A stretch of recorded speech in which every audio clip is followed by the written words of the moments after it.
मशरिक news के नाजरीन आदाब। आज हमारे साथ जो शख्सियत मौजूद है वो किसी तारुफ की मोहताज नहीं है।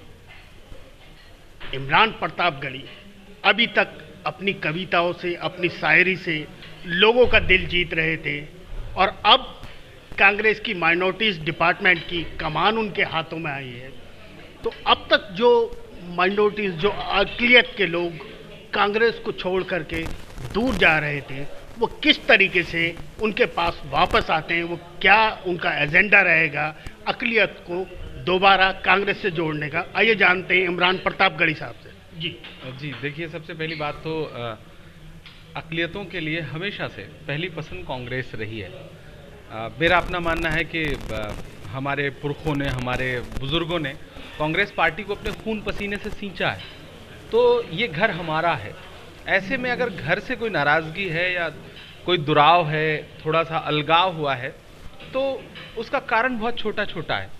तो मैं कोशिश ये कर रहा हूँ कि मैं लोगों के बीच में जाऊँ, उनसे कहूँ कि कांग्रेस आपका घर है, अपने घर से दूर नहीं जाया जाता। रिश्तों की ये नाजुक डोरें तोड़ी थोड़ी जाती हैं, अपनी आंखें दुखती हों तो फोड़ी थोड़ी जाती हैं। तो मैं उनके बीच में जाके कहूँगा कि आपको अगर कोई दर्द है तो मुझे पार्टी ने एक जिम्मेदारी दी है कि मैं उस भरोसे को बहाल करूं जो अक़लियतों और कांग्रेस पार्टी के बीच में रहा है।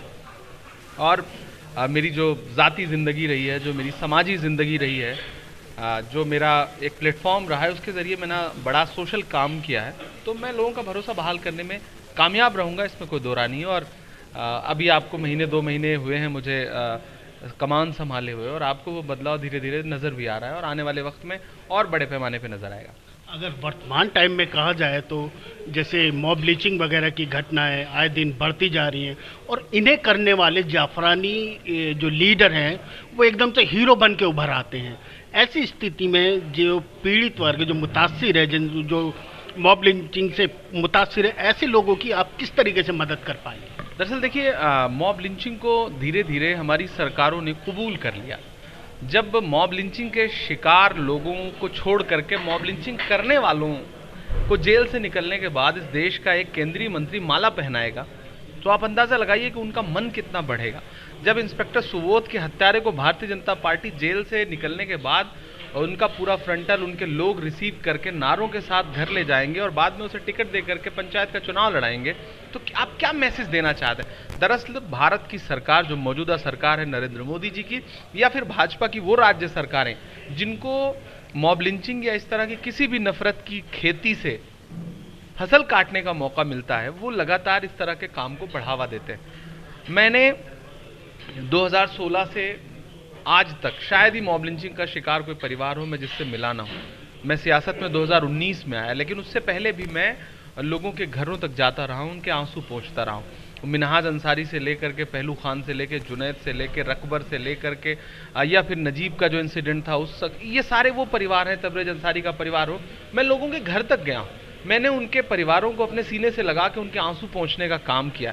मैंने मॉब लिंचिंग के खिलाफ जंतर मंतर पर 2018 में इतना बड़ा प्रोटेस्ट किया, जिसको लहू बोल रहा है के नाम से जानते हैं। मैंने एहतजाज के तौर पे सरकार से कहा कि आप हमारा खून सड़क पे मत बहाइए, हम ये खून दान करते हैं, डोनेट करते हैं, आप इसे लीजिए, ये किसानों के काम आएगा, सेना के जवानों के काम आएगा। और आपको जान के हैरत होगी कि एहतजाज के नाम पे पहली बार हमने ब्लड डोनेट किया और एक दिन में 2800 यूनिट ब्लड डोनेट किया हमने अपने चाहने वालों के साथ। तो मैंने कुछ अनूठे एहतजाज किए हैं। मैंने 2017 में, जिस दिन आपको याद होगा कि जुनैद की मॉब लिंचिंग हुई थी, उसके थोड़े दिन बाद ईद थी, वो ईद की शॉपिंग करके घर वापस लौट रहा था, हरियाणा का बच्चा। तो जब मैंने वो घटना सुनी, उसके बाद मैंने ब्लैक बैंड नाम से एक प्रोटेस्ट किया, एक कैंपेन चलाई कि ईद के दिन देश भर का मुसलमान वो नमाज पढ़ेगा, लेकिन काली पट्टी बांध के नमाज पढ़ेगा। पहली बार भारत सरकार ने फिर उसको मॉब लिंचिंग माना, वरना उससे पहले तो वो मॉब लिंचिंग ही नहीं मान रहे थे, उन्हें लगता था कि ये सामान्य हत्या है। ऐसे में अब मुझे एक प्लेटफॉर्म मिला है, और सबसे बड़ी जो इस तरह की समस्याएं हैं, जो असुरक्षा की भावना है अक़लियतों के मन में, हम उसके लिए लगातार काम करने चल रहे हैं। हम अपने डिपार्टमेंट को मजबूत करेंगे। राजनीतिक तौर पर मेरा अपना मानना है कि इस देश में जमहूरियत तभी बच सकती है जब आप लोकतंत्र को लोकतंत्र रहने दें, भीड़ तंत्र मत बनाएं, वरना ये भीड़ आज हमें मार रही है, कल आपको मारेगी। भीड़ का कोई मजहब नहीं होता। आज वो किसी एक रिमोट के जरिए संचालित की जा रही है, लेकिन कब उसका रुख आपकी तरफ पलट के हो जाए कोई भरोसा नहीं। तो इस भीड़ तंत्र को रोकिए, इसे लोकतंत्र ही रहने दीजिए। हम इस पे लगातार काम करेंगे। अब बात की जाए अगर, तो मुल्क की सबसे बड़ी रियासत उत्तर प्रदेश के अंदर चुनाव होने वाले हैं विधानसभा के, तो उसको लेकर के आपकी क्या विशेष तैयारी है? देखिए, हम उत्तर प्रदेश में पिछले 32 साल से सत्ता में बाहर हैं, लेकिन हमें खुशी इस बात की है कि अभी हमें प्रियंका जी का नेतृत्व मिला। पहली बार गांधी परिवार पर्सनल लेवल पे इन्वॉल्व हुआ और उन्हें उत्तर प्रदेश का जनरल सेक्रेटरी इंचार्ज बनाया गया। उनके आने से एक अलग तरह का माहौल है, संगठन पे बड़ा काम हुआ है पिछले 2 साल में। हमारी सबसे पहली प्राथमिकता ये थी कि हम गांव-गांव तक अपना संगठन खड़ा करें, बूथ लेवल तक हमारे वर्कर्स हों, तो उस पर बहुत काम हुआ है और वो काम अब धीरे धीरे सतह पे आ चुका है। और अभी प्रियंका जी मेरा ख्याल है कि जल्दी ही उत्तर प्रदेश में मूवमेंट शुरू करेंगी और लगातार पदयात्राएं करेंगी। उत्तर प्रदेश रुक करके वहाँ की आवाम से मिलना शुरू करेंगी और मैं भी अभी लगातार तमाम ज़िले में अपने दौरे पे निकलूँगा। तो मैं बस एक बात कहता हूँ कि वक्त आने दीजिए, उत्तर प्रदेश में कोई भी सरकार बिना हमारे नहीं बनेगी। अब बात की जाए दिल्ली की, तो मुल्क की रियासत में भी जो है अक़लियतों ने कांग्रेस से मुंह मोड़ा, तो दिल्ली को लेकर के, क्योंकि दिल्ली में अब एमसीडी के चुनाव आने वाले हैं और वो बेस है, वो नींव है आगे के लिए, तो उसके लिए आपकी क्या योजना होगी, क्या मंसूबा होगा? दरअसल अन्ना हजारे जी को ला करके रामलीला मैदान में जो एक प्रोपेगेंडा खड़ा किया गया था, एक जो गुमराही का एक समंदर तैयार किया गया था, उसके झांसे में बहुत लोग आ गए थे। तो दिल्ली में माइनॉरिटी के लोग भी आ गए थे, उन्होंने झोला भर भर के आम आदमी पार्टी को वोट दिया। लेकिन यह भी सच्चाई है कि वोट लेने के बाद, सरकार बनने के बाद, आपको याद होगा कि जितने भी मुद्दे रहे हों, आम आदमी पार्टी ने ऐसे मुंह मोड़ा जैसे कोई बेवफा जो है वो छोड़ के चला जाता है। तो अक़लियत के लोगों में नाराज़गी है और वो नाराज़गी आपको नज़र भी आई जब चौहान बांगर का उपचुनाव हुआ एमसीडी का। 10,000 वोट से कांग्रेस पार्टी का कैंडिडेट वहाँ पे चुनाव जीता। ये साफ इस बात का संकेत है कि नाराज़गी है लोगों में और उस नाराज़गी की बड़ी जायज़ वजह हैं। दंगे हुए, आम आदमी पार्टी, आप अंदाज़ा लगाइए, मैंने चौहान बांगर के कैंपेन में भी ये बात कही थी कि चौहान बांगर के कैंपेन में पूरी कैबिनेट लेकर के उतरने वाला मुख्यमंत्री अगर पूरी कैबिनेट लेकर के दंगों के दौरान उन्हीं इलाकों में शांति की अपील करता हुआ एक बार फिर गया होता तो शायद दंगे नहीं होते, लोगों के घर नहीं जलते।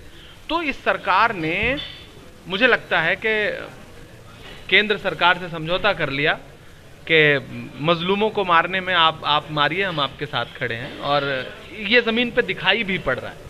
बात की जाए अगर दिल्ली की ही बात चल रही है, तो दिल्ली में एक प्रस्तावित हज हाउस है जो कभी शीला दीक्षित सरकार के द्वारा जो है उसके लिए ज़मीन अलॉट करी गई थी। अब उसका द्वारका में बनने पर विरोध किया जा रहा और बीजेपी के दिल्ली प्रदेश अध्यक्ष उसमें शरीक होते, खुल कर के बीजेपी उसके में शरीक होने लगी। इसको लेकर के आप क्या कहें? देखिए, मुझे हैरत है कि भाजपा इतनी ओछी राजनीति पे उतर आई है कि सरकारी एक हज हाउस बन रहा है, पूरे देश में हज हाउसेज हैं। दूसरी बात कि इस कोविड काल में हज हाउसेज, आप देश भर के हज हाउस उठा के देखिए, उन्होंने अपने आप को कोविड सेंटर बना लिया, वहाँ पे मरीजों के इलाज हुए। तमाम मस्जिदें ऐसी रहीं जिन्होंने आगे बढ़ चढ़ करके लोगों की मदद की, लोगों को कोविड केयर सेंटर बना करके लोगों को सांसें बांटी।